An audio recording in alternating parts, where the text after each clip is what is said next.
الله تعالى ونفعنا به وبعلومه وبركاته في الدارين آمين يا رب العالمين. حكاية dihikayatkan, yakni diceritakan ketika Imam Junaid al-Baghdadi radhiyallahu anhu hendak memasuki tariqah. Tengok. Maka ia Imam Junaid pergi menemui bapa saudaranya. Tulis, yakni bapa saudara sebelah ibunya.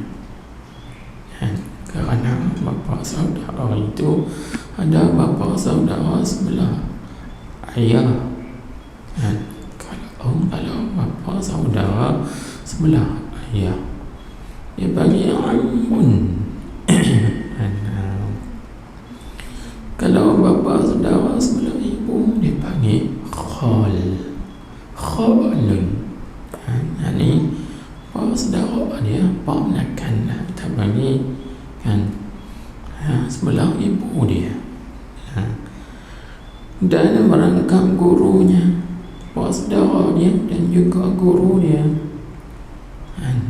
Siapa dia? Iaitu bapa saudaranya dan gurunya itu Imam As-Sirri As-Saqati radhiyallahu anhu.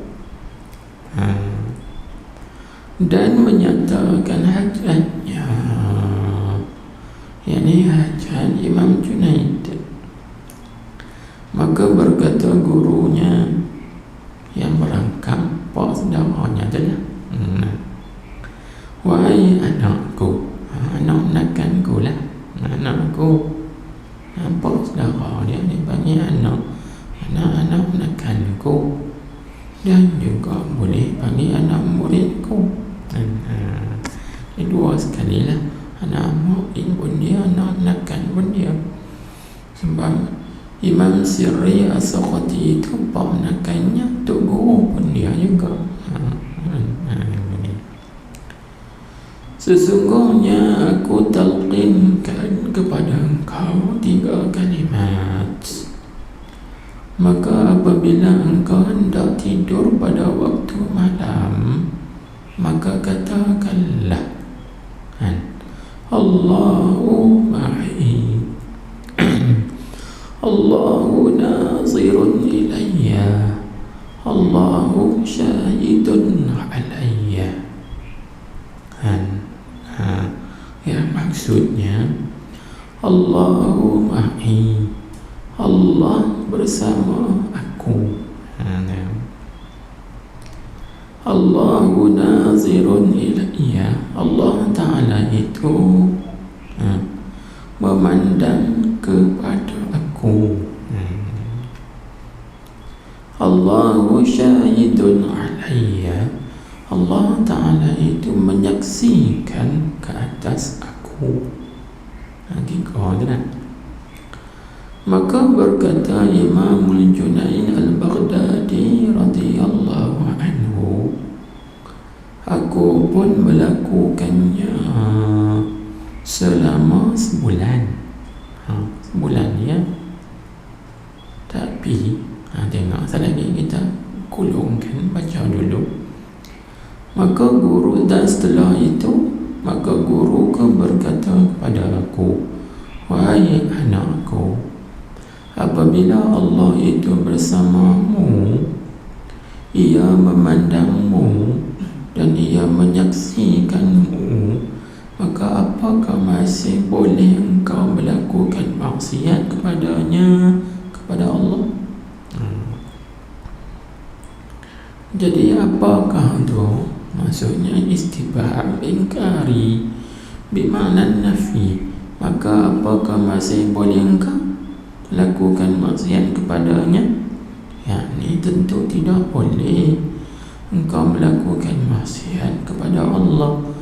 apabila perkataan atau kalimah Allahumma ini betul-betul menusuk dan tembus di dalam hati. Kan? Jadi kita kena faham lah. Lagi kita terang sekali lagi baca dulu.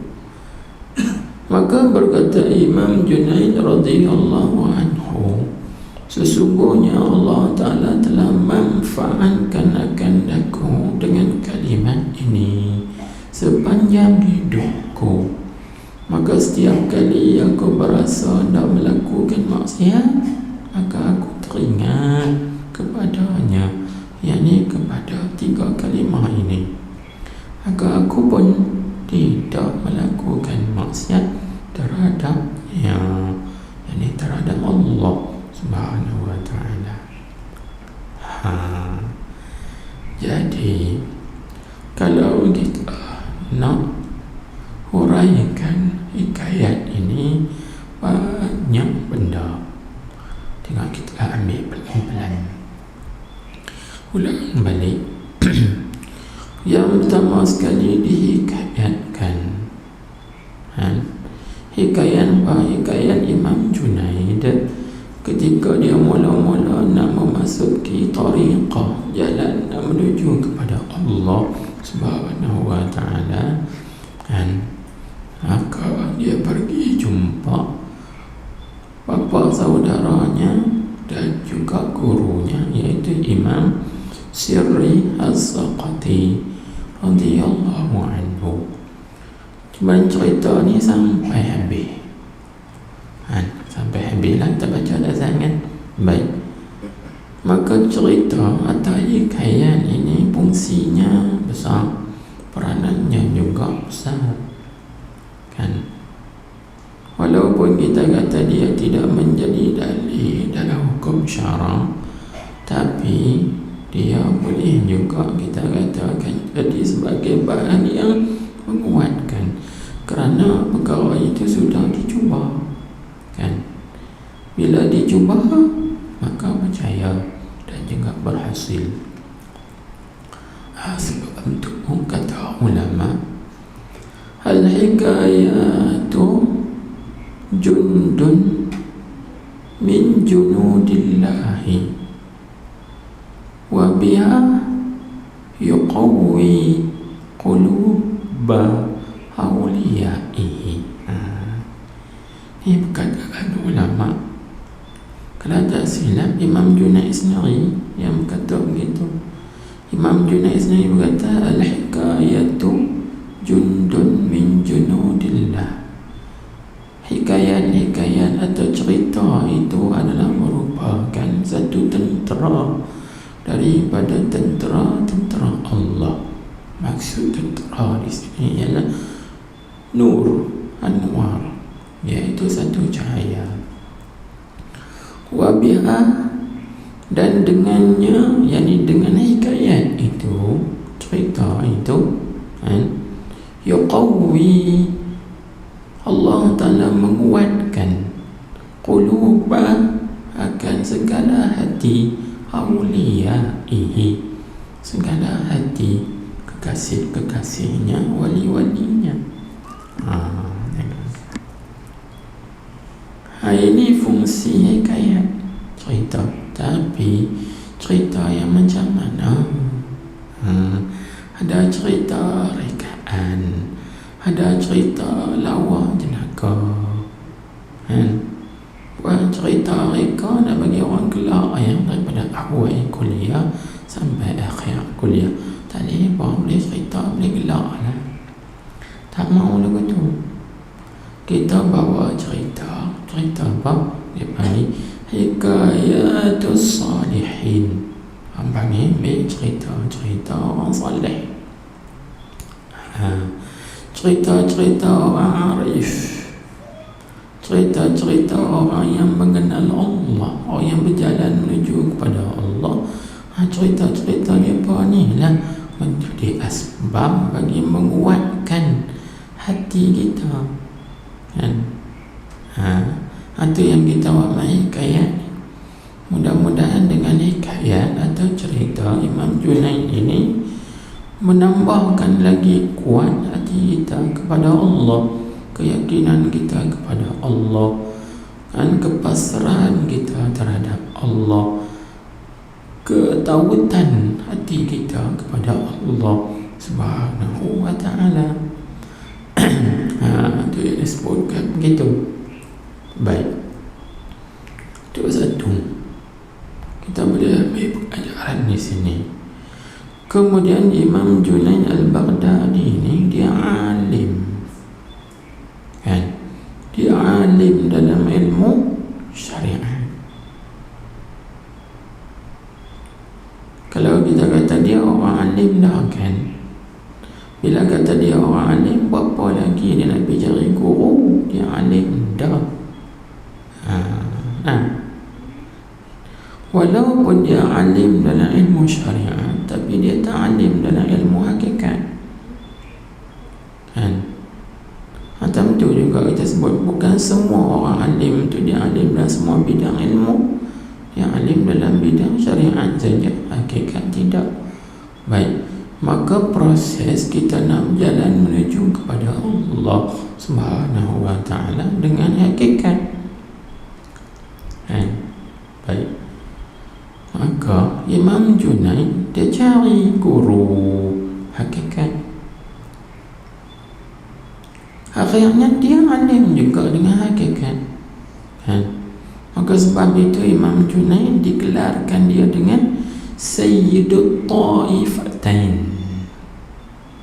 Sayyidut Ta'ifatain itu gelaran yang diberi kepada Imam Junaid al-Baghdadi radhiyallahu anhu, yang maksudnya penghulu atau pemimpin dua taifah, iaitu taifah syariat dan juga taifah hakikat.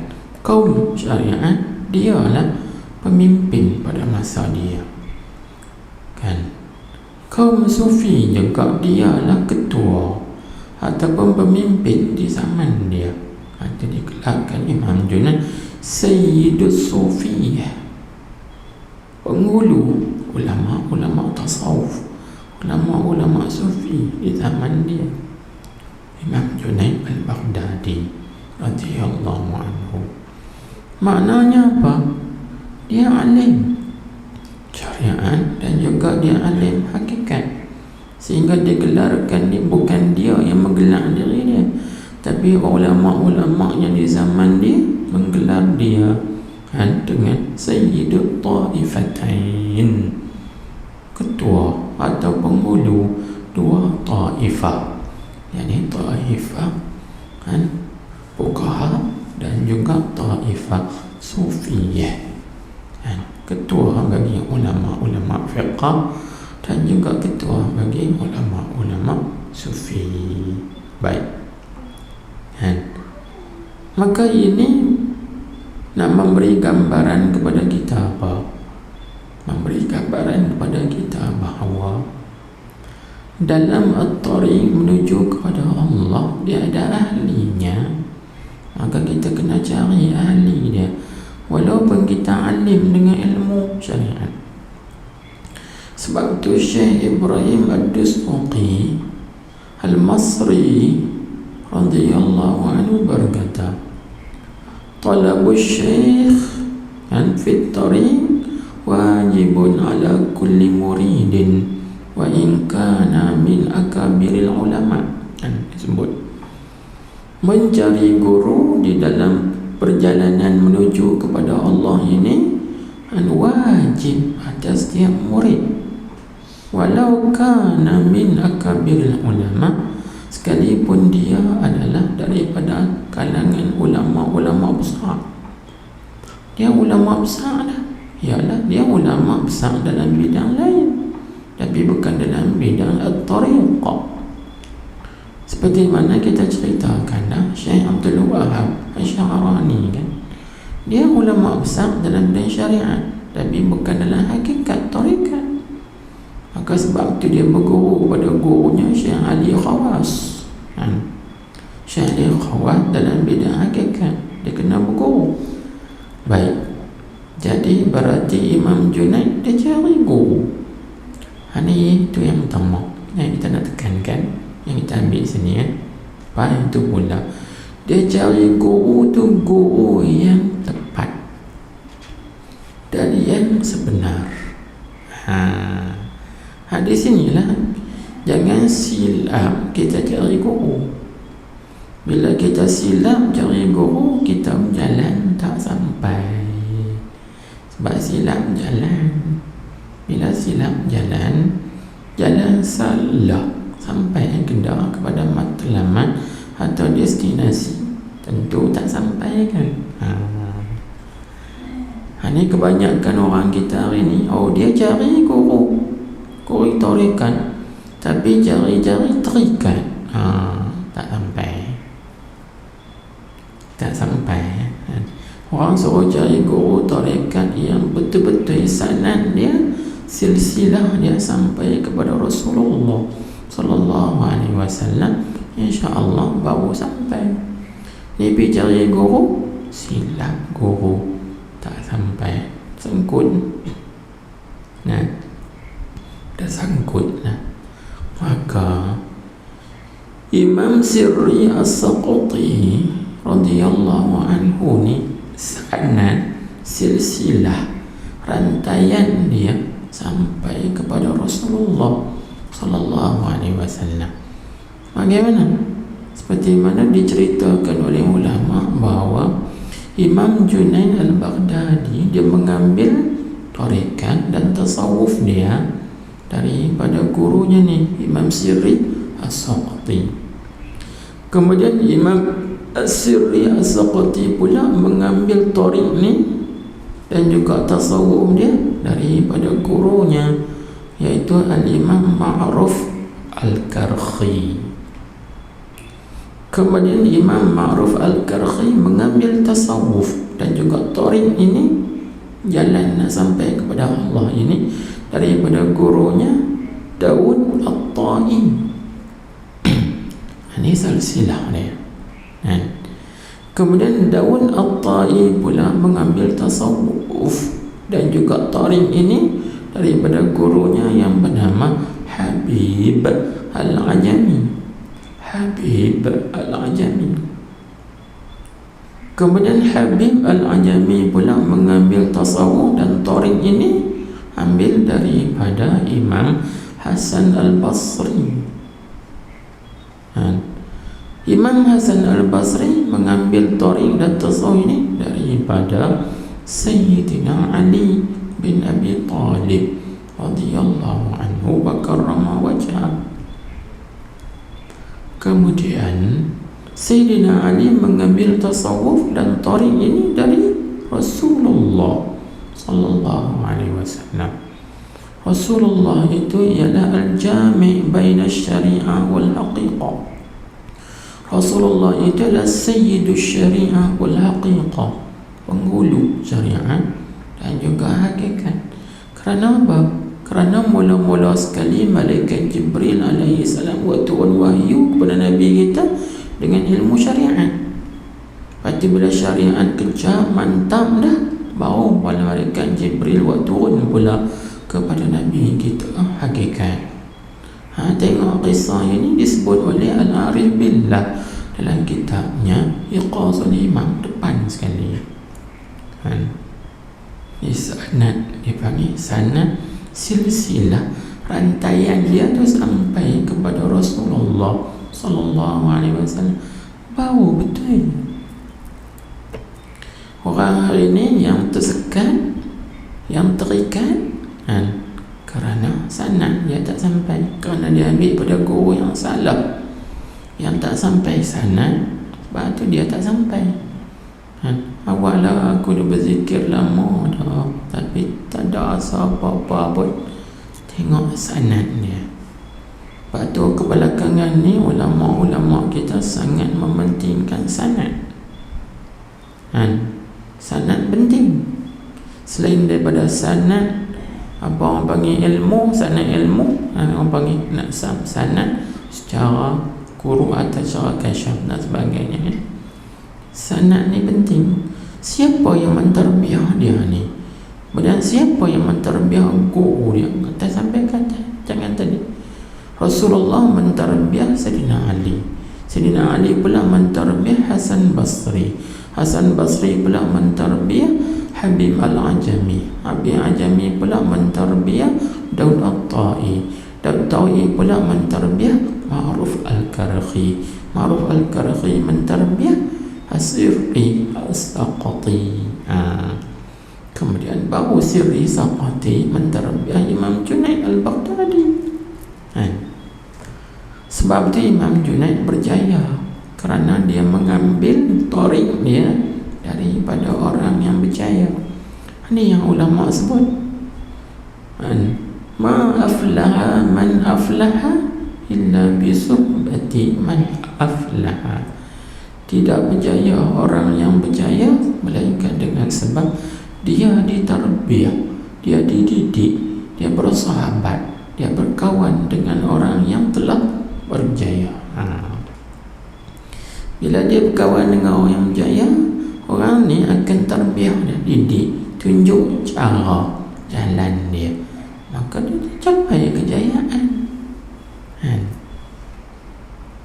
Ini dua benda yang kita boleh ambil satu. Baik, kemudian seterusnya kita tengok lagi, dah kita sebut dah kan dia punya kelebihan dia tu. Akhirnya dia nak berguru. Ingat je bahawa syarat nak sampai kepada Allah, seperti mana Imam Ghazali juga sebut, tak dapat tidak seorang itu mesti ada syekh murabbi, guru yang mentarbiyah, yang mendidik dia, supaya guru ini dapat mengikiskan daripada hati murid tadi sifat-sifat yang tercela, kemudian dihiaskan dengan sifat yang terpuji. Tak kala itu barulah dia mendapat tajalli.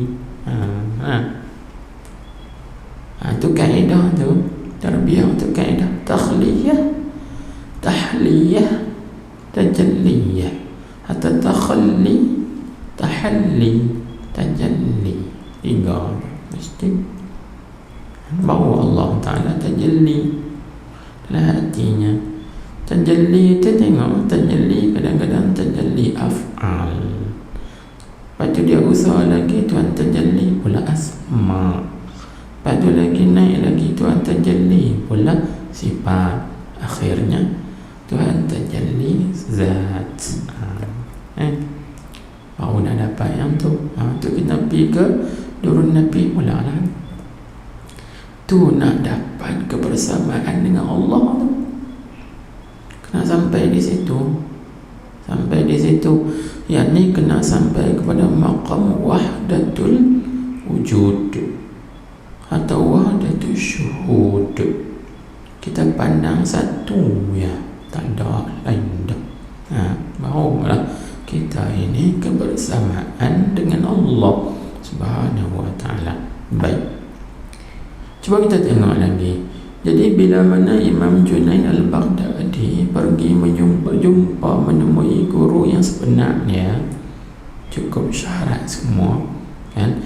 Lalu Imam Junaid ni ibarat seorang pesakit, gurunya tu ibarat seorang doktor. Maka biasalah kan, pesakit bila jumpa doktor minta ubat lah. Wahai doktor, saya sakit.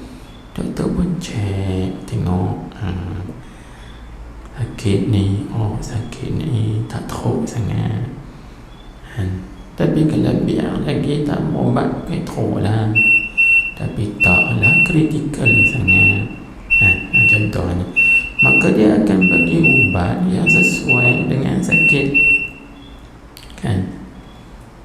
Jadi Imam Sirri Saqati ni dia tak boleh bagi ubat sembarangan, dia kena bijak.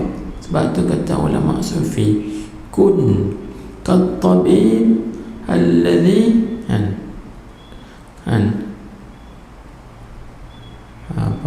yu'ti dawa'a haitsu yanbaghi.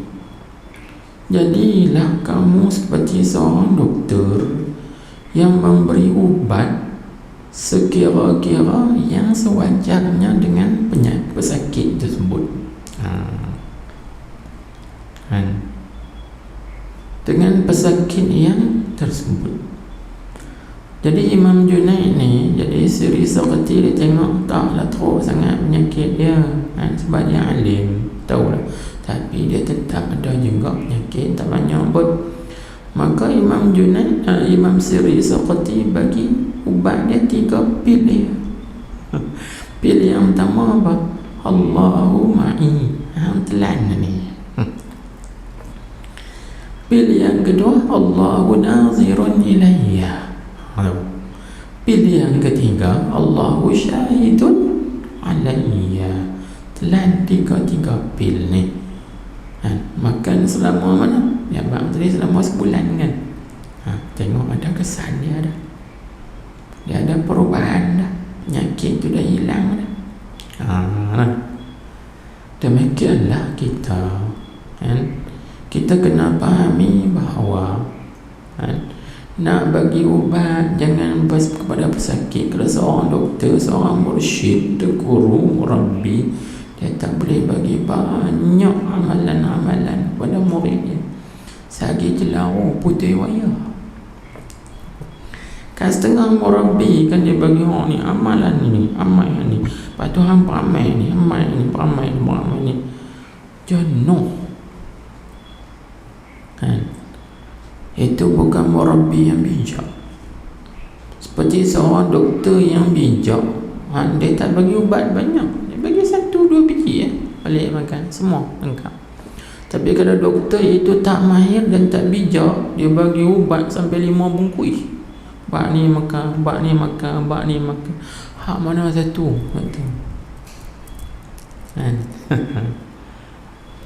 Hak mana satu tak tahu. Maka kita jangan jadi murabbi macam tu, ataupun jangan cari murabbi begitu. Murabbi yang banyak bagi amalan, zikir tu, zikir ni, doa tu, salawat ni, gini. Jenuh nak buat, jenuh nak makan ubat banyak. Sekali 5 bungkus makan, dia jenuh. Ini yang disebut oleh ulama kan, man dallaka 'alal 'amali faqad at'abaka. Orang yang menunjuk engkau atas beramal, sesungguhnya dia telah mempenatkan engkau. Tapi wa man dallaka 'ala Allah, orang yang menunjuk engkau ke atas Allah, kepada Allah, faqad nasahaka, maka sesungguhnya dia telah menasihatkan engkau. Tengok, dia nasihat pada engkau. Pasal apa? Kalau kita bagi amalan dekat orang, ni kena beramal ni, patut kena beramal ni, kena beramal ni, tapi tak berbaik hati, nanti hatinya akan rasa apa? Aku amal banyak, tak ada orang rajin beramal dengan aku, rasa penat gitu. Sebab dia bagi amalan tapi dia tak berbaik hati kawan tu. Dia tak kikiskan sifat riya, dia tak kikis sifat takabur, ujub dan sebagainya. Penat dah bang, penat dah. Kita beramal tapi dalam hati ada riya. Kita beramal orang bagi amal banyak, dalam hati ada ujub, bangga. Tak ada orang lain boleh beramal dengan aku seorang. Habis penat, letih aku tu. Sebab tu murabbi atau mursyid yang bijak, dia tak bagi amalan banyak ke muridnya. Amal satu cukup, jaga hati, niat ikhlas. Ini disebut man dallaka 'ala Allah faqad nasahaka. Siapa yang menunjuk engkau atas Allah, sesungguhnya dia memberi nasihat kepada engkau.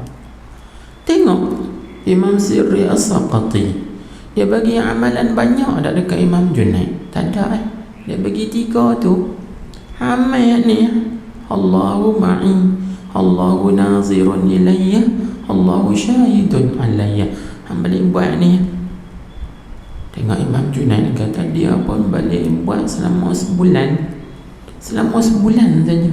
Kesan dia tu cepat kan, sehingga dia tak teringin lagi nak berbuat maksiat kepada Allah Subhanahu wa ta'ala.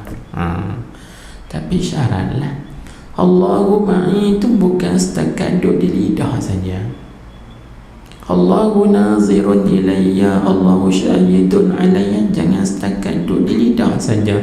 Tapi kata-kata kalimat, 3 kalimat ini mesti tembus sampai ke dalam hati yang kecil, hati yang paling dalam sekali, bagi tembus sampai dalam sekali, insya-Allah berkesan. Kalau takkan duk berkitar atau berkisar di lidah, ya Allahu ma'i, Allahu nazirun ilayya, Allahu syahidun alayya, duk mengikut lidah ya, tak tumbuh sampai dalam hati, tak jadi. Tak jadi ya. Sebut 1000 kali pun Allahu ma'i, Allahu ma'i, Allahu ma'i, Allahu ma'i, tapi duk mengikut lidah ya, berkisar atas lidah saja, tak tembus dalam hati, tak jadi kan. Jadi kena tumbuh, bagi tumbuh daripada lidah kita, bukan dekat lidah, tapi bagi masuk sampai ke dalam qalbu, dalam hati, insya-Allah kesan dia sangat mendalam. Inilah. Jadi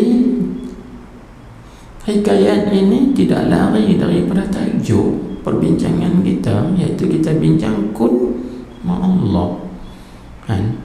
Hendak jadilah atau hendak beradalah engkau itu kebersamaan dengan Allah Ta'ala, iaitu diajar oleh ulama kita, Allahu ma'i, Allah serta aku di mana saja aku berada, Allah ada, Allah tahu, Allah Ta'ala mengetahui apa yang kita buat, Allah mendengar apa yang kita cakap, Allah Ta'ala kan melihat perbuatan kita, kelakuan kita, lihat.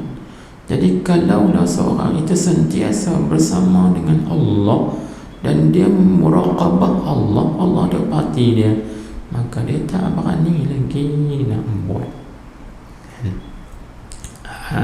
Yang itu. Baik, ada cerita yang lain lagi yang macam ini, banyak lagi. Lepas tu kita suruh baca cerita orang-orang arif kan.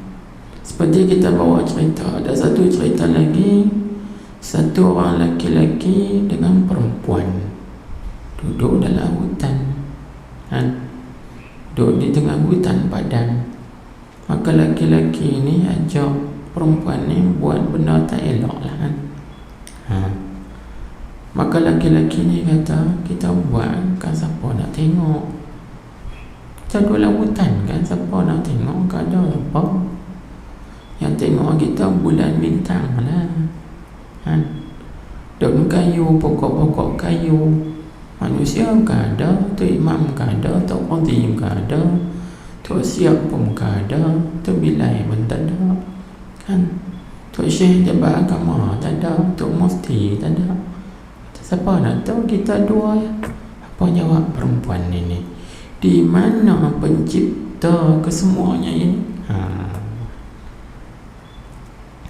Maknanya perempuan ini bersama Allah, walaupun tak ada manusia yang memandang dan melihat, tapi Allah ada melihat kan, perbuatan mereka, kegiatan mereka, gitu.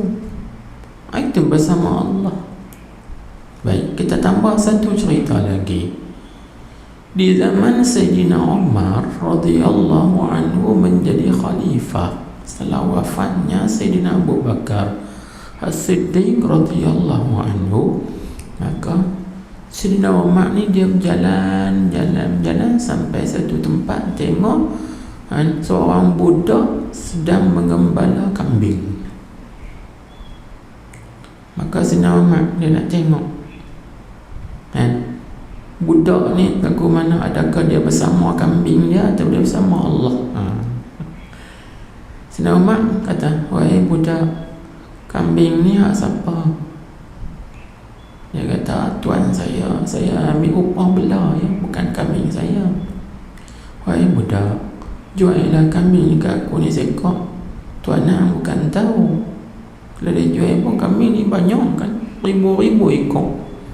Jual sekok ni kata, tuan hang bukan tahu pun. Apa jawab budak ni? Aina Allah? Di mana Allah? Walaupun tuan aku tak tahu, kita dua saja, tapi Allah mengetahui. Allah Akbar. Ni lah kan, Allah mengetahui. Itu dalil bukti kata budak ini bersama Allah. Allahu ma'i, Allahu nazirun ilayya, Allahu syahidun alayya. Tengok kisah ini diceritakan di dalam kitab Sirajul Talibin, Syarah bagi Minhajul Abidin. Cerita ni Sayyidina Umar ni kan, dia nak tengok budak ni tahu mana kepahaman dia. Dia kata, jual lah kat aku sekor. Budak ni kata, tak boleh, kambing ni ada tuan dia, saya bukan tuan dia, saya hanya ambil upah belah ya. Kan Sayyidina Umar tengok, tak apalah, jual lah, tuan hang bukan tahu, jual sekor kambing tu beribu-ribu ekor, jual sekor tak tahu pun. Dia jawab, di mana Allah?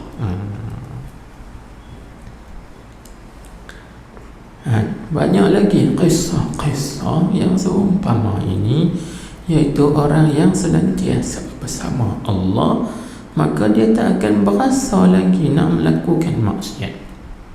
Kita tengok ni. Lepas tu Imam Jalal orang panggil, dia kata apa?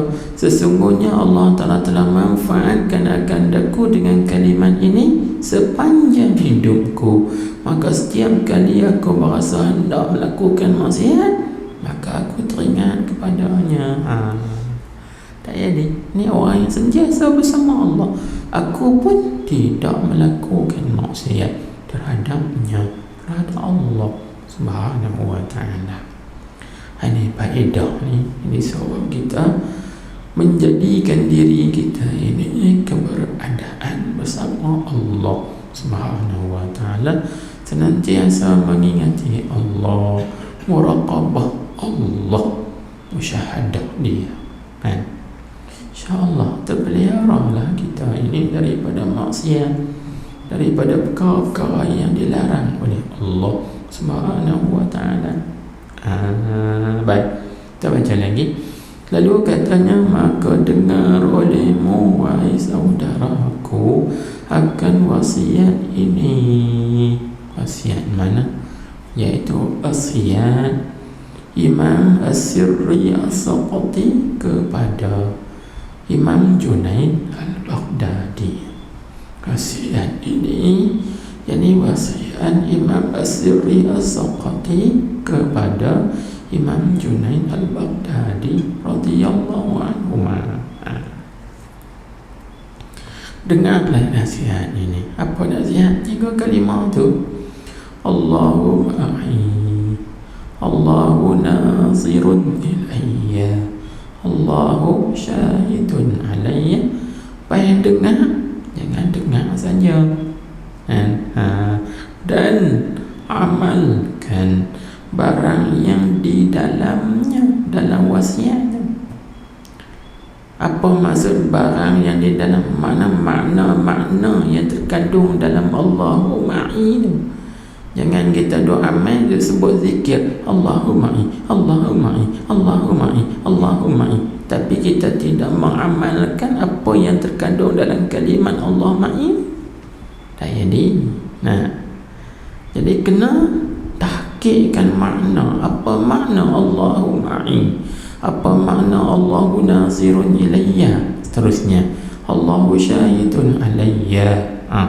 Bila kita tahqiqkan makna tu, apa jadi? Niscaya. Itu jawab bagi dengar dan amalkan. Bila dengar dan amalkan, niscaya akan tercapailah hasilah maqam ini. Maqam ma'iyatullah ni, kebersamaan dengan Allah. Ni maqam ma'iyatullah. Maqam ni kita sebut kun ma'allah tu, sebenarnya nak cerita tentang maqam al-ma'iyyah tu, kebersamaan, keberadaan kita bersama Allah Subhanahu wa ta'ala. sampai kalau kita amalkan. Baik. Sebab tu kata ulama, antaranya ialah Al-Imam Al-Arif Billah Ibnu Ajibah Al-Hasani radhiyallahu anhu, rukun tariq ataupun rukun tasawuf itu kan ada 3. Panggil arkanut tasawuf salasatun. Rukun tasawuf itu ataupun rukun tariq, perjalanan kita nak menuju kepada Allah, dia ada 3. Mana? Yang pertama iaitu al-ijtima'. Dia kena berhimpun dengan guru. Tengok kan, Imam Junaid dia berhimpun dengan gurunya Imam As-Sirri As-Saqati. Lepas itu istima' itu yang kedua, dengar sungguh-sungguh apa yang dipesankan oleh guru. Maka Imam Junaid istima', dia mustami', dia dengar sungguh apa yang tok gurunya Imam Sirri Saqati ni pesan kepada dia. Hang balik buat sebelum tidur tiap-tiap malam, kata ni Allahumma dia buat sungguh selama sebulan kan, dia dengar. Lepas itu yang ketiga ittiba', mengikut. Jangan dengar saja tak ikut, dengar dan ikut, yakni beramal dengan apa yang dia dengar, maka tercapailah. Maka 3 ni ada kan pada Imam Junaid. Imam Junaid ijtima' dengan gurunya, Imam Junaid juga istima' dengan gurunya. Kemudian Imam Junaid ittiba', ikut apa yang gurunya suruh. Maka akhirnya tercapailah dia maqam ini. Tengok Allah Akbar. Baik, nanti dia kata, maka dengar olehmu wahai saudaraku akan wasiat ini dan amalkan barang yang di dalamnya, dalam wasiat ini. Jawab bagi dengar dan amal, jawab bagi amal, niscaya, ini pastilah, tentulah akan tercapailah maqam ini, tentu engkau akan dapat.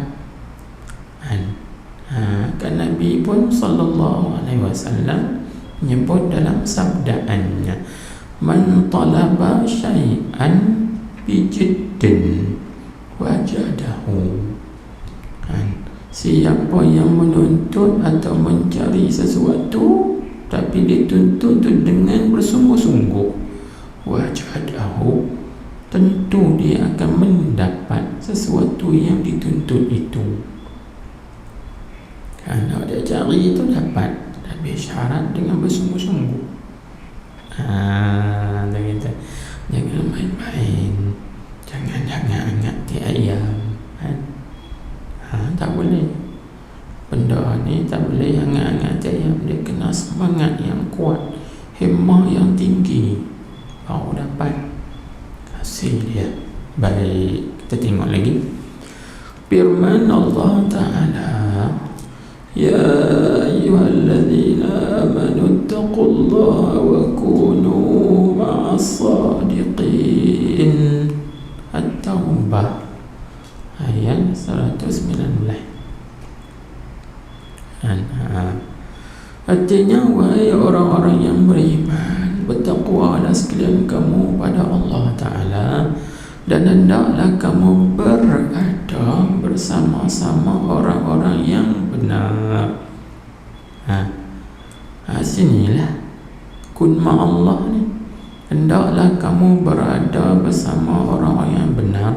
Artinya apabila kamu berada dengan orang yang benar ni bersama Allah, jadi mereka itu menjadi wasilah kita, pintu kepada kita agar kita ini dapat juga bersama dengan Allah Subhanahu wa ta'ala. Ini tak payah kita urai panjang, baca gitu ya. Baik. Dan sabda Nabi sallallahu alaihi wasallam, kun ma'allah wa illam takun fakun ma'a man kana ma'allah fa innahu yusiluka ila Allah in kunta ma'ahu. Ini kita dah belajar dah dalam kitab Ar-Rihlah ila Allah. Ini kita ulangi balik cuma secara ringkas. Akhrajahu As-Sahrawardi, mengeluarkan hadis ini oleh Imam As-Sahrawardi. Kita dah cerita dah itu. Imam As-Sahrawardi ialah anak murid bagi Syekh Abdul Qadir Al-Jailani. Dia anak murid Syekh Abdul Qadir Al-Jailani, anak murid ni. Itu Imam As-Sahrawardi. Dia banyak mengarang kitab-kitab tasawuf. Antara kitab tasawuf yang top iaitu kitab Awariful Ma'arif. Dia ada 2 jilid yang terbaik. 2 jilid yang terbaik. Antaranya ialah kitab Khazinatul Asrar. Jadi Imam Sahrawardi meriwayatkan hadis ni dalam kitab Khazinatul Asrar. Boleh rujuk di sana. Dan kitab yang ada di tangan kita iaitu pada muka surat 194. Kitab karangan Al-Imam As-Sahrawardi. Ini. Baik, apa maksud? Artinya arti sabda Nabi sallallahu alaihi wasallam, jadilah dirimu itu bersama Allah. Dan jika tiada, manakala kamu tak mampu nak menjadikan dirimu itu bersama Allah, kita tak mampu kan? Kerana kita bukan kesemua yang mampu. Ingat, senang kan nak jadi diri kita bersama dengan Allah ni? Dia perlu kepada riadah, latihan. Latihan demi latihan, latih tubi diri tiap-tiap hari. Kalau tak berlatih, payahlah. Dia kena latih. Macam dengan kita lah, kita nak masuk ke langgang pun nak berlawan silat, taekwondo ke apa ke.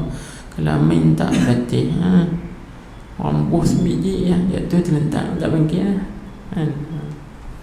Kalau berlatih, lain sikit. You training, kita I'm train. Bila kita ada training, kita berlatih, apa dia pun seriau juga. Kalau tak berlatih, dia bagi sedih. Dia jentik je tu Dia ni aku tengok tak berlatih jentik dah pom gitu. Bila kita tumbuk sekali, pom kita elak. Dia tu ni. Ni dah latihan ni. Dia pun beringat. Dia kena berlatih. Istilah tasawuf dia panggil riadah. Riadah tu ialah latih tubi diri kita, sentiasa mengingati Allah. Sebab tu orang yang mula-mula masuk tarekat, guru suruh zikir dulu. Zikir la ilaha illallah, la ilaha illallah, la ilaha illallah. Bagi kuat kan, zikir kuat, manjah. La ilaha illallah, la ilaha illallah kan. Mulutnya sebut la ilaha illallah, tapi hatinya Allah, Allah, Allah. Itu latih. Bila kita latih diri itu, insya-Allah kita akan bersama dengan Allah kan. Di situ latih diri. Baik. Jadi kalau kita tak mampu, sebab Nabi kita tahu bukan kesemua orang mampu buat begitu. Itu Nabi kata, kalau tak mampu, maka tengok. Dan jika tiada, kalau kamu tiada mampu bersama dengan Allah, maka jadikanlah dirimu itu bersama dengan orang yang telah bersama dengan Allah. Inilah dia panggil suhbah. Macam dengan Imam Junaid. Dia pergi duduk dengan gurunya Siriyah Saqati.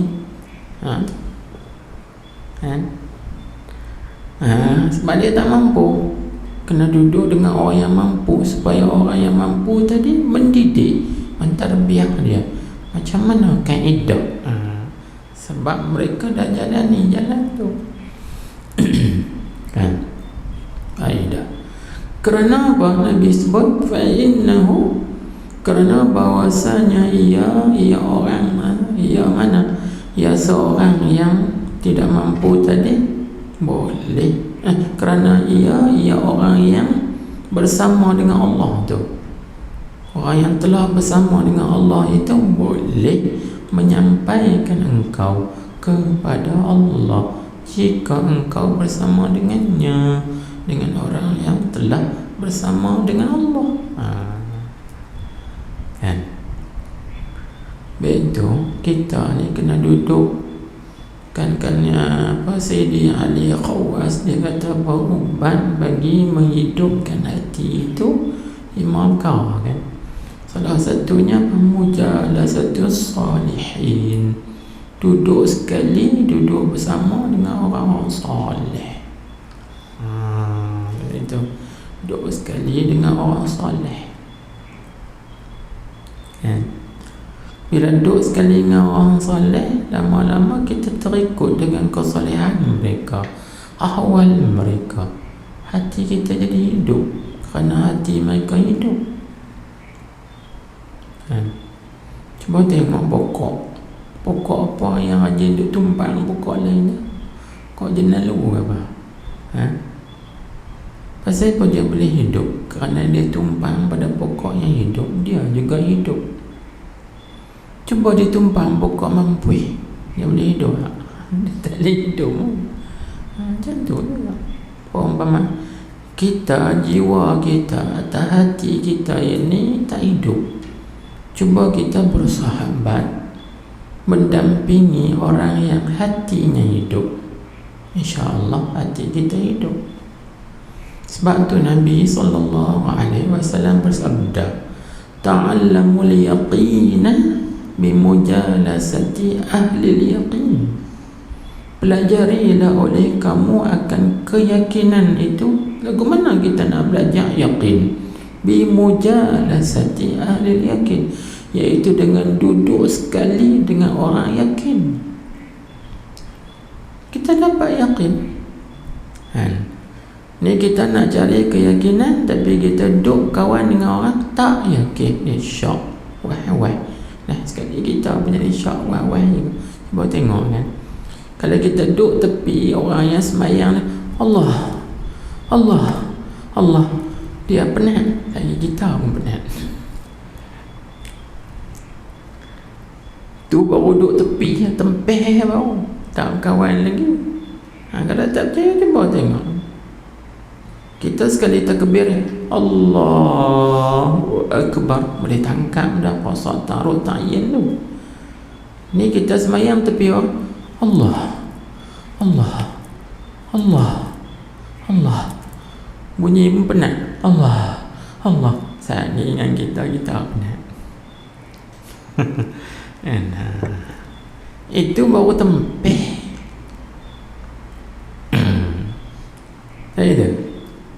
Macam tu lah perumpamaan. Kita nak bagi hati kita hidup, kena tumpang berkawan dengan orang yang hatinya hidup, InsyaAllah hiduplah hati kita. Jangan pokok jenalu panggil kan, pokok jenalu kan, dia tumpang pokok. Tengok dia tumpang pokok tu hidup, dia hidup. Cuba dia tumpang pokok mati, dia boleh hidup? Tak boleh hidup. Tu. Kalau tak percaya, tengok tu depan tu kan, ada pokok panggil apa? Pokok Izara oksida kan, Izara tu. Mau tengok, satu daun warna kuning putih sikit, satu daun warna hijau. Hak hijau tu dia tumpang hak kuning, dia hidup lagi lebat sebab kawan hidup. Tak jadi esok tengok depan. Sebab dia hidup. Demikianlah kita kalau kita bersahabat dengan orang yang hatinya sentiasa ingat kepada Allah, tak lupa pada Allah, kita pun akan gitu juga insya-Allah, sikit demi sedikit. Inilah yang disuruh kita ini, menziarahi orang soleh, duduk dalam majlis mereka, dengar nasihat wasiat mereka, dan amalkan apa yang mereka wasiat pesankan itu. InsyaAllah itu menghidupkan hati kita, yakni menyampaikan kita kepada Allah. Gitu kan. Baik, itu yang disebut. Telah berkata setengah arifin billah, kata ishabullah ta'ala fa illam taqdiru fashabu ma man yashabullah ta'ala. Artinya bersahabatlah kamu akan Allah Ta'ala. Lagi dia urai apa makna bersahabat dengan Allah.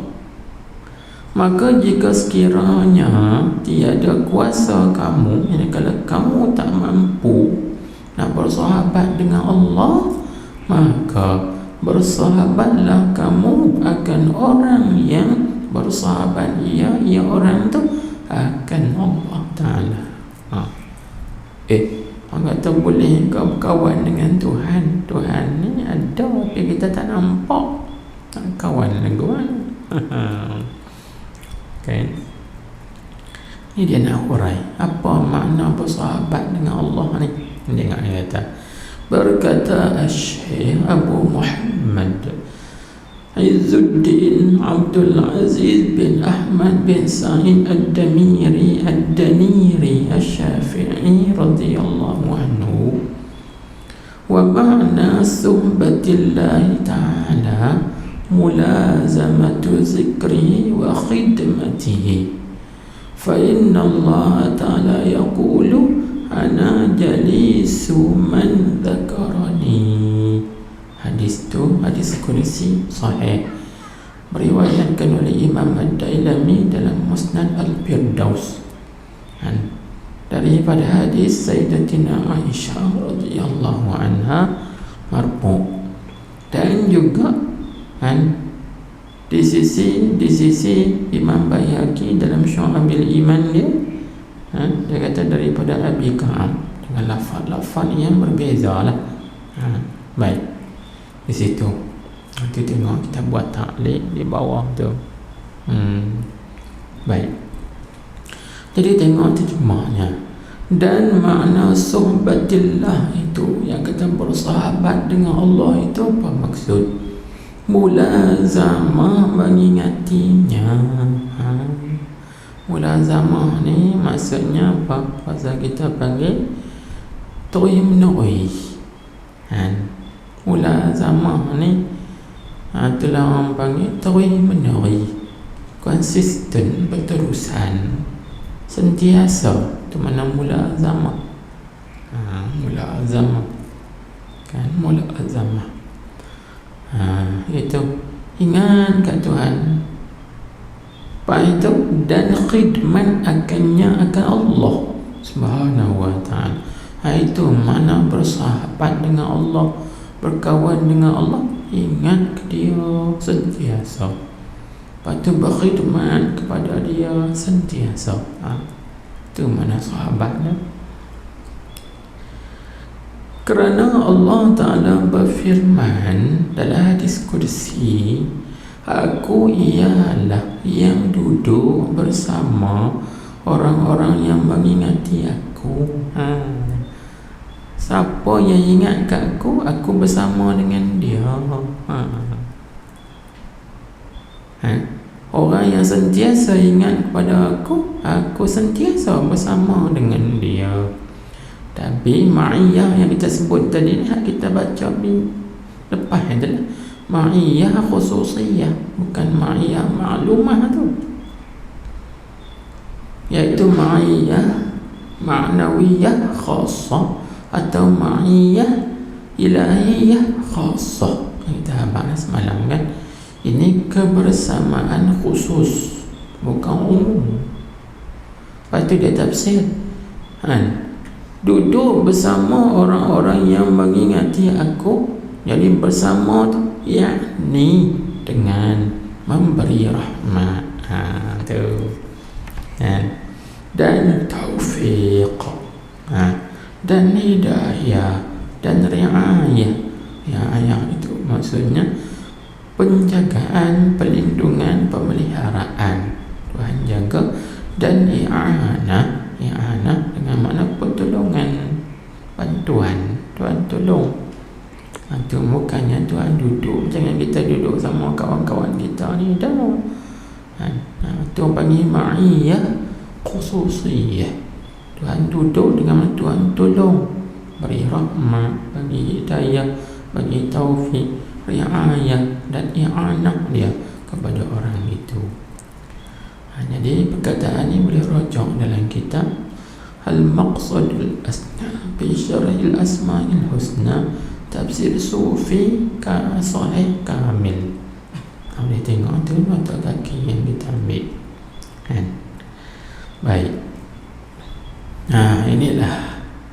Jadi apabila seorang itu senantiasa bersama dengan Allah Subhanahu wa ta'ala, berjinak-jinak dengan Allah, mengingati Allah, maka dia tak terkesan sikit pun dengan zaman. Walaupun zaman berubah, dia tidak tetap, dia tetap tak berubah. Walaupun zaman itu sibuk, selalu biru, dia tetap macam tu dia dengan Tuhan. Kalau dia berzikir, dia berzikir situ. Kalau dia buat ibadat, dia ibadat situ. Walaupun zaman ni orang sibuk dengan internet, dengan cari dunia, dengan cari kereta, dia tetap lagu dia. Tengok dia kata. Dan berkata Al-Allamah Al-Muhaddith Al-Faqih Al-Syarifu Syihabuddin Abul Abbas Ahmad bin Zaini Dahlan Al-Hasani Al-Makki Al-Syafi'i radhiyallahu anhu. Panjang kan? Sebut pangkat-pangkat dia tu, kedudukan yang ulama beri kepada dia. Dia seorang yang banyak ilmu, ahli hadis pula, ahli fiqh lagi. Keturunan dia keturunan Asy-Syarif. Asy-Syarif tu keturunan Rasulullah sallallahu alaihi wasallam. Asy-Syarif. Maka Syarif ni lebih tinggi daripada Sayyid. Dia Sayyid tu keturunan Rasulullah juga, Sayyid. Tapi Asy-Syarif tu keturunan Rasulullah, dia lebih tinggi kedudukan dia daripada Sayyid. Dia Asy-Syarif. Di situ. Maka Syarifah ni dia banyak di Maghribi. Di Maghribi banyak Syarif, Syarifah, Kalau Sayyid ni banyak di Mesir, di Syria, atau banyak Sayyid di Mesir. Tapi di Maghribi banyak Syurafah. Syurafah tu mana? Syarif. Kalau laki-laki dia panggil Syarif, kalau perempuan dia panggil Syarifah. Banyak di sana Maghribi. Kan? Baik, semua keturunan Rasulullah sallallahu alaihi wasallam. Baik. Tapi dia panggil sebelah Hasani, Sayyidina Hasan Al-Makki, duduk di Mekah. Bahkan dia pernah menjadi mufti Mekah mazhab Syafi'i ketika satu masa dulu. Taklah orang panggil Syekh Zaini Dahlan ni mufti Syafi'iyah sabiqan, dia panggil mufti mazhab Syafi'i pada masa dulu. Sebab itu disebut Asy-Syafi'i, itu mazhab dia. Dia bermazhab dengan mazhab Syafi'i. Radhiyallahu anhu, dia kata apa? Dia kata, man kana ma'allahi la yataghayyaru bi taghayyuril awqati. Ingat. Artinya barang siapa yang ada ia bersama Allah, nescaya tiada berubah ia dengan berubah segala waktu. Walaupun waktu berubah, dia tetap tak berubah. Dia laku dia. Walau zaman berubah, dia tetap laku dia. Macam dia. Apa maksud laku dia? Maknanya kalau dia duk berzikir sehari 100,000, duk berzikir 100,000, kita ada kan. Kita kalau masa tak sibuk, boleh berzikir sehari 100, main time sibuk 10 tak ada lah.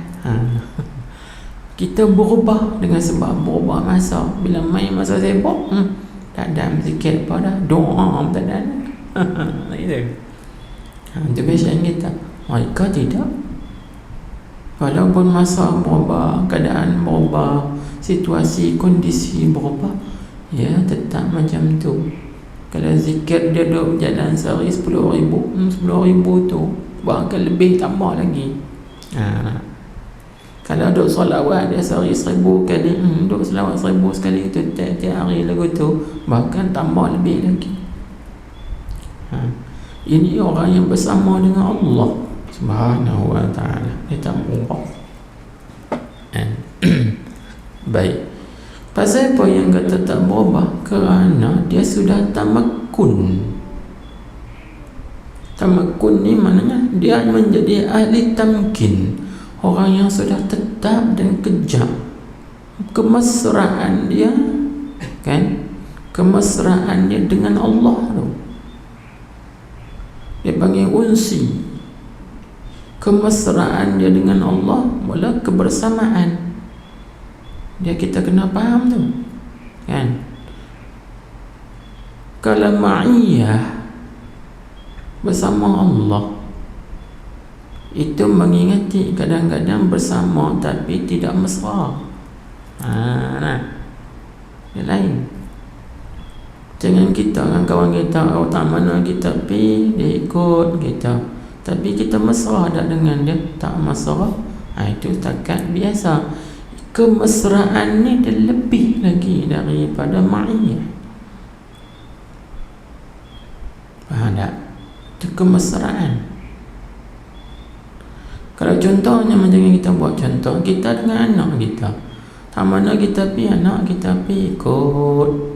Itu kebersamaan. Tapi kemesraan belum tentu. Mesra dia lain. Itu dia panggil ulfah ataupun unsi. Itu mesra. Mesra dia lain.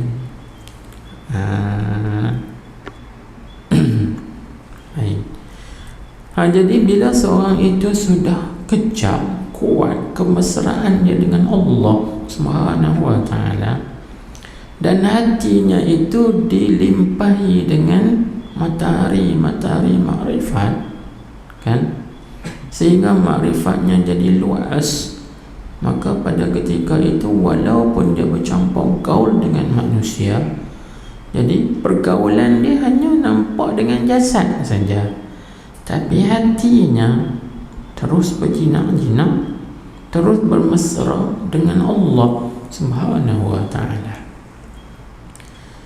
Inilah yang disebut oleh ulama dengan uzlatul arifin. Uzlah orang-orang arif. Jadi uzlah orang-orang arif ni, mereka beruzlah dengan hati mereka, bukan dengan jasad. Jasad mereka, tubuh badan mereka bersama bergaul, bercampur gaul dengan anak isteri, bercampur gaul dengan penduduk kampung, orang ramai masyarakat, dia bergaul. Tapi hati mereka itu beruzlah bersama dengan Allah Subhanahu wa ta'ala. Kerana apa? Bercampur gaulnya mereka dengan orang ramai sikit pun tak terkesan pada hati mereka lupa pada Tuhan. Tak. Kerana mereka sudah tamakun tetap. Ini yang maksud kataan orang yang bersama dengan Allah tidak berubah ia, walaupun dengan berubahnya waktu. Duduk kot dia. Ini kita kita nak macam ni lah, yang kita latih kena riyadhah, latih tubing. Mai pilah masak, mai pilah orang panggil apa sekarang, dia panggil apa? Dia panggil globalisasi apa? Globalisasi, global apa pun. Aku tetap macam tu. Aku tetap macam tu. Kalau istilah bahasa apa orang panggil, mai pi ribut taufan tornado ke apa, Ronaldo ke pun contohnya, dia tetap lagu tu. Tu mana ribut taufan tu ibarat harus perdana. Globalisasi begitu dia tetap dengan Allah macam tu. Bahkan kuat lagi dia hubungan dia, kemesraan dia dengan Allah Subhanahu wa ta'ala. Kita ada mai sikit yang orang panggil mana nak masuk supermarket tak boleh, kena dos goyang dah goyang dah Allah tak boleh masuk nak buat macam mana, kena cucuk juga. Goyang dah. Dia contoh nak orang yang kebersamaan dengan Allah, dia tak ada goyang, tetap begitu. Tu nak tahu dia, nak tahu boleh kenal dia situ. Hikmat Tuhan buat gini, kita boleh kenal orang. Baik, kita tengok lagi dia sebut. Dia kata apa lagi? Janganlah. Dan berkata Asy-Syaikh Ibnu Athaillah As-Sakandari radhiyallahu anhu, inna awliya Allahi minhum az-zahiru wal khafiyyu was-siddiqu wal waliyyu fasadul waqti la yukaddiru anwarahum wa la yahuddu miqdarahum li'annahum ma'al mu'aqqiti la ma'al awqat faman kana ma'al mu'aqqit la yataghayyaru bitaghayyuril waqti wa man kana ma'al waqti taghayyara bitaghayyurihi wa takaddara bitakaddurihi. Tengok maknanya jelas. Artinya sesungguhnya wali-wali Allah itu ada di kalangan mereka itu yang zahir. Maknanya ada orang kenal mereka. Yang zahir ni mana yang dikenali. Orang tahu ni wali, ni wali, sebab ada alamat kewalian pada mereka. Kenal. Jangan ada sebut lah, ni waliullah, wali al-kabir, wali besar. Ada yang dikenali, tapi yang nak kenal dia pun daripada kalangan awliya juga. Sebab Nabi kita Muhammad sallallahu alaihi wasallam bersabda, la ya'rifu ahlal fadli illa ahlul fadli. Tidak dapat mengetahui orang yang mempunyai kelebihan melainkan orang yang mempunyai kelebihan yang sama. Jangan contoh seorang pelukis, dia ada kelebihan pelukis. Dia tengok lukisan kawan tu, aku kenal dia ni memang pelukis yang hebat. Pasal dia juga pelukis yang hebat, sebab tu dia tahu nilai. Kita kalau bukan pelukis yang hebat, tiba-tiba kita nak nilai seorang pelukis, apa pelukis tu cantik kot dan ni, tapi harga lukisan tu sampai 10,000, 20,000, orang menilai. Kerana kita bukan pelukis yang hebat, maka kita tidak boleh menilai. Kerana kita bukan ahli dia yang nak menilai. Orang yang ahli, yang boleh menilai keahlian seseorang itu ialah ahli yang sama dengan dia. Faham tak? Macam tu juga kita nak kritik apa-apa masalah. Contohnya satu orang bercakap satu masalah, kita nak komen, nak kritik. Kita nak komen tu, kita tu kena semacam dengan dia juga, baru betul. Ni kita komen benda yang kita tak tahu, tak boleh. Itu salah dia panggil. Segi adab ilmu salah. Jangan kita komen tukang. Apa tukang ni buat lagu ni? Hang tukang. Kalau hang tukang, bolehlah komen tukang tu buat tak kenal. Hang bukan tukang, tukang kelakar kan? Bila hang bukan tukang, hang tak boleh komen orang yang betul-betul mahir dalam pertukangan.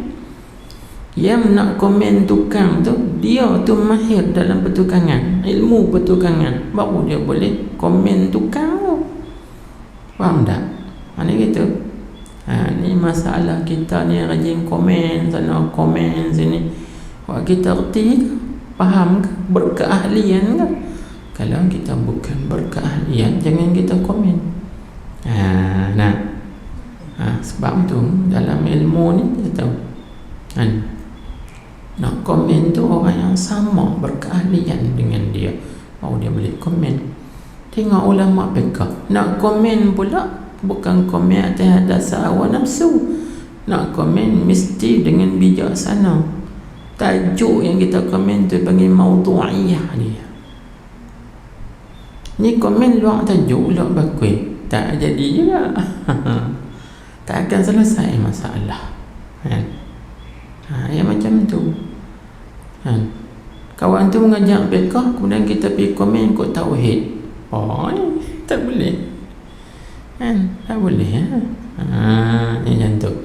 Jadi nak abang di sini kata apa? Wali Allah ini ada yang zahir, mana yang dikenali. Maka yang mengenali mereka tiada orang yang semacam dengan mereka juga. Dan tengok yang tersembunyi, artinya ada juga wali-wali Allah yang tidak diketahui, dipanggil wali mastur, wali yang tertutup, orang tak kenal. Biasanya wali-wali yang mastur yang tak dikenal ini ialah para aqtab, kutub. Kutub biasanya orang tak kenal dia. Dia biasa. Kalau wali yang biasa-biasa ni banyak zahir, orang kenal ni wali, ni wali, ni wali.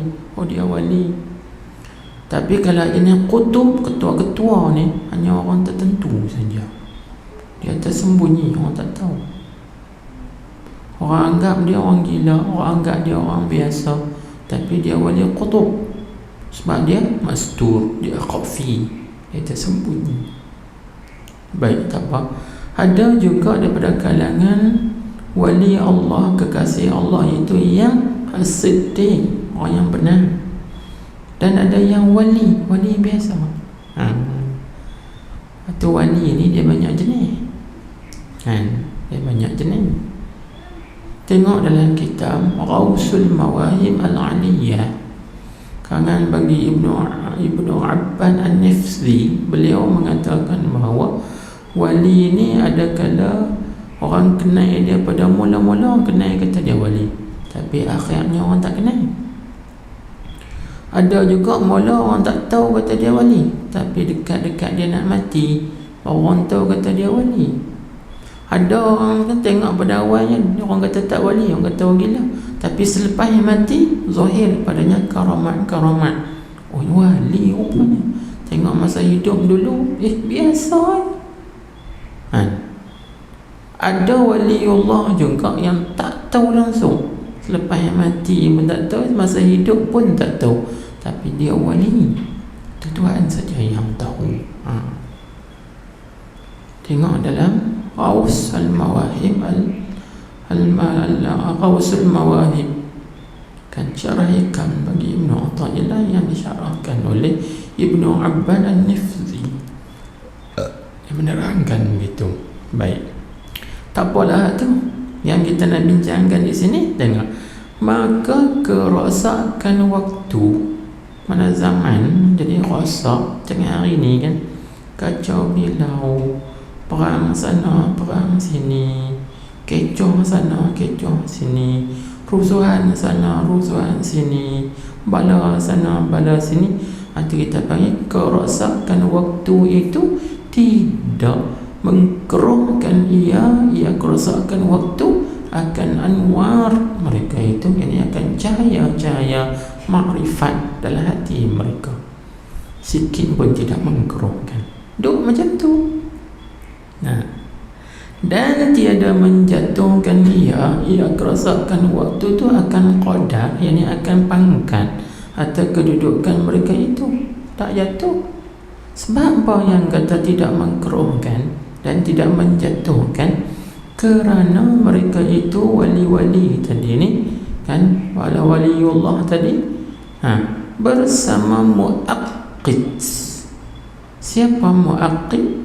Penentu waktu. Yang menentukan waktu, segala waktu siapa? Iaitu Allah Ta'ala.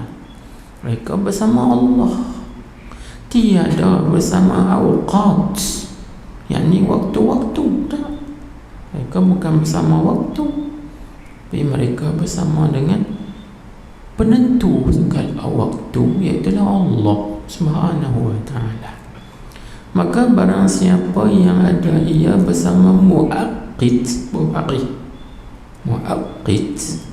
iaitu Allah, nescaya tiada berubah ia dengan berubah waktu. Dan barang siapa yang ada ia bersama waktu, nescaya berubah ia dengan berubah waktu. Dan keruh ia, jadi keruh, serabut lah bahasa kita panggil. Keruh ni jadi serabut ia dengan sebab keruhnya, keruh waktu. Tu kita ni yang dia jadi serabut ni, bahasa kita bersama dengan waktu. Kalau orang yang bersama dengan Allah, dia tak ada serabut apa kan? Dia tak ada serabut apa, aku ada Allah. Inilah guru-guru kita, ulama-ulama sufi ni nak mendidik hati kita ni supaya begitu kan? Maka mereka tunjuk tarik dia, cara dia. Ni panggil tarik tu. Bagaimana cara? Ni didik je. Kena riadah, kena latih tubi diri kita tu sentiasa mengingati Allah, khidmat kepada Allah. Itu mana bersahabat dengan Allah. Bila kita sentiasa bersama Allah, kita dah mesra dah dengan Allah, maka suasana atau persekitaran sikit pun tidak memberi kesan pada kita ini untuk jadi berubah kan? Kita berubah. Walaupun orang nampak kita bersama dengan makhluk, tapi hakikatnya kita bersama dengan Allah Subhanahu wa ta'ala kan? Tapi syarat benda ni kita kena jaga rahsia. Ini rahsia kita dengan Tuhan. Jaga rahsia ni. Jangan duk cerita ke orang, betul tak? Aku ni duk dengan hampa ni nampak zahir jangan hampa, tapi sebenarnya hati aku dengan Tuhan. Duk bercerita lagu tu, tak boleh. Ini akan jadi fitnah. Jadi kena jaga rahsia ini. Ini kita dengan Tuhan. Kalau kita jaga rahsia ini, Tuhan akan jaga kita lagi. Aku tengok dia tu tak berzikir pun, kita mana tahu hati dia dengan Tuhan. Dia bukan nak tunjuk bukan tasbih subhanallah, subhanallah, subhanallah, subhanallah, la ilaha illallah kata. Kalau subhanallah, subhanallah pun dia main kat lidah ya, tak masuk terus dalam hati, tak jadi, tak tembus dipanggil. Tak jadi. Dia kena tembus dalam hati. Waktu dalam hadis Tuhan sebut kan, innallaha la yanzuru ila suwarikum. Tuhan tak tengok pada rupa kamu, badan kamu, dia tengok hati kamu. Waktu ketika Allah Ta'ala memandang hati kita, adakah hati kita ingat ke dia, bersama dengan dia? Itu dia nak tengok.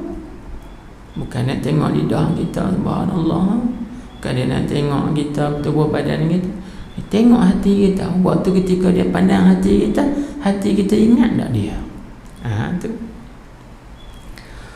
Allahu Akbar. Inilah kan ulama-ulama sufi mendidik, mentarbiyah murid-murid kan, bagaimana cara nak kebersamaan dengan Allah, keberadaan bersama dengan Allah Subhanahu wa ta'ala. Baik.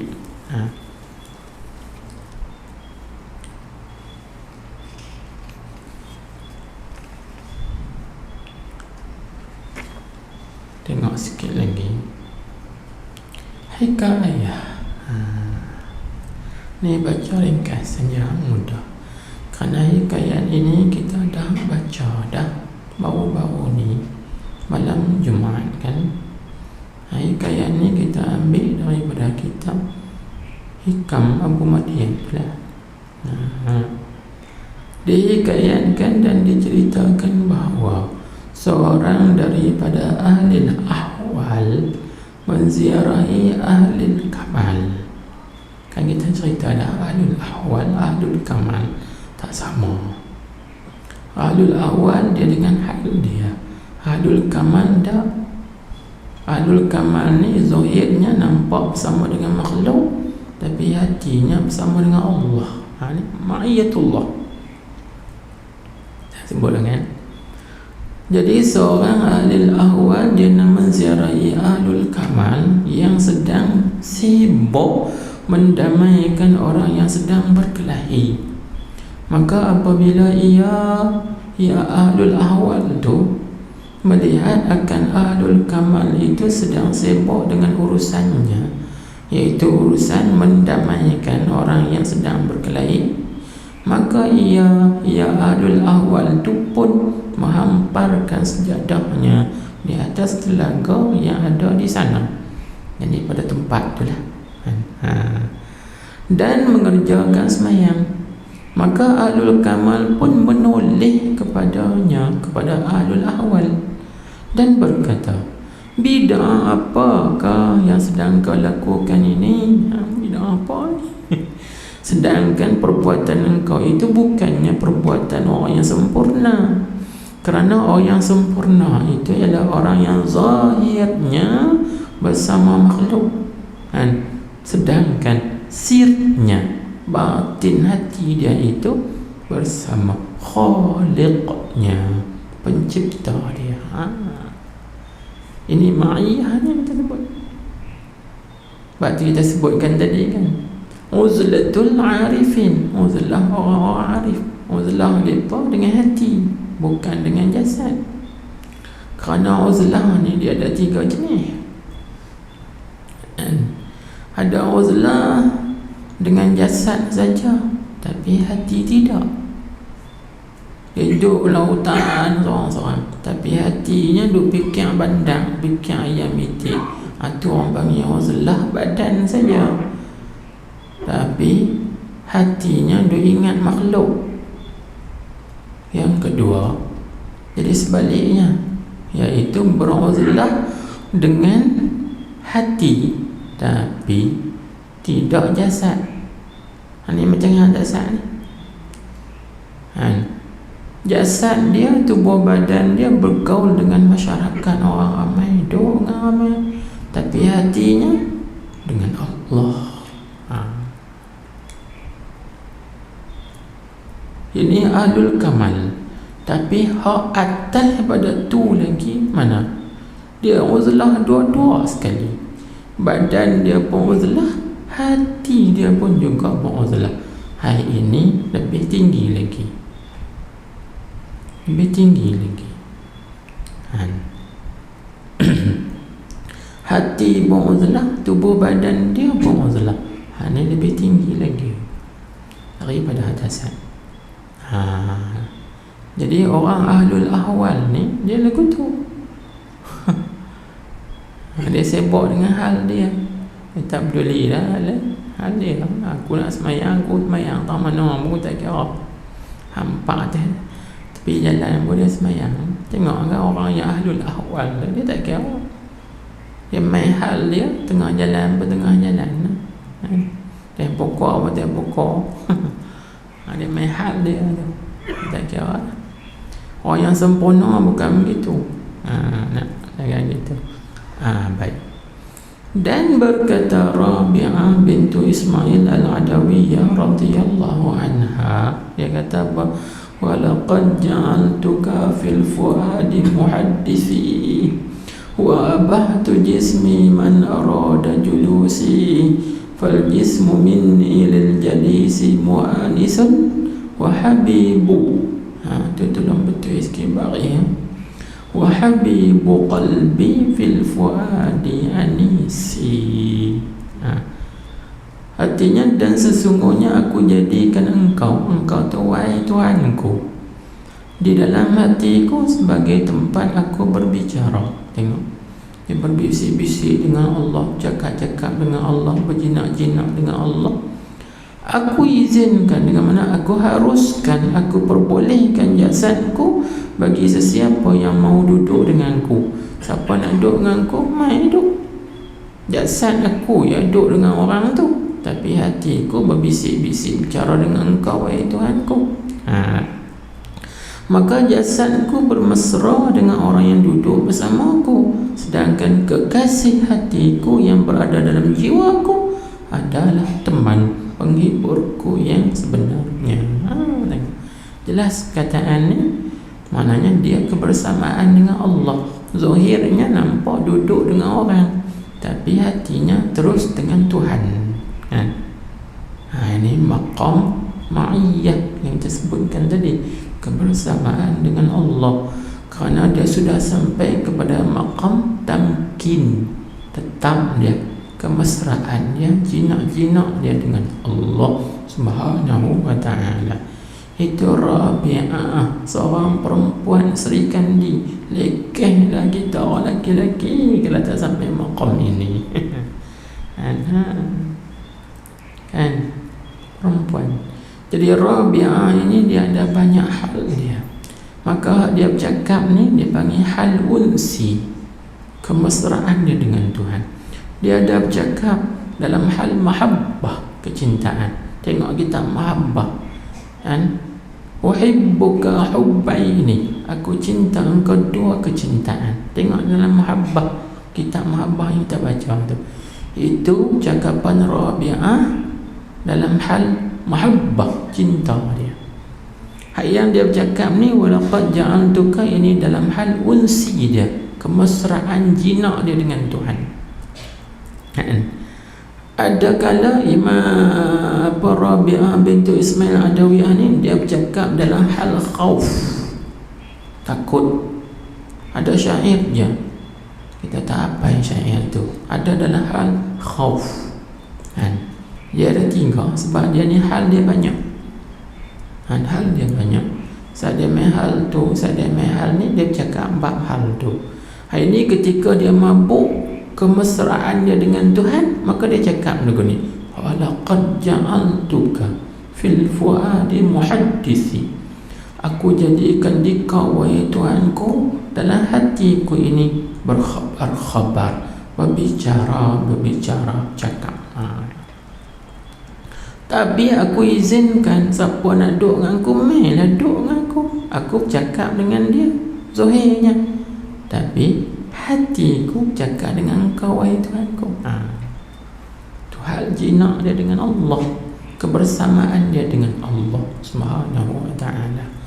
Allahu akbar. Dan kerana inilah berkata setengah arifin ahlillah, al-arifu kainun bainun, ay kainun bi zahirihi ma'al khalqi, bainun bi sirrihi ma'al haqqi. Artinya orang arif ialah orang yang zahirnya bersama makhluk, sirnya, hatinya itu bersama Allah. Jelas. Dan berkata Syekh Ibn Athaillah, situ dulu, wallahu a'lam. Subhanakallahumma wa bihamdik, asyhadu an la ilaha illa anta, astaghfiruka wa atubu ilaik.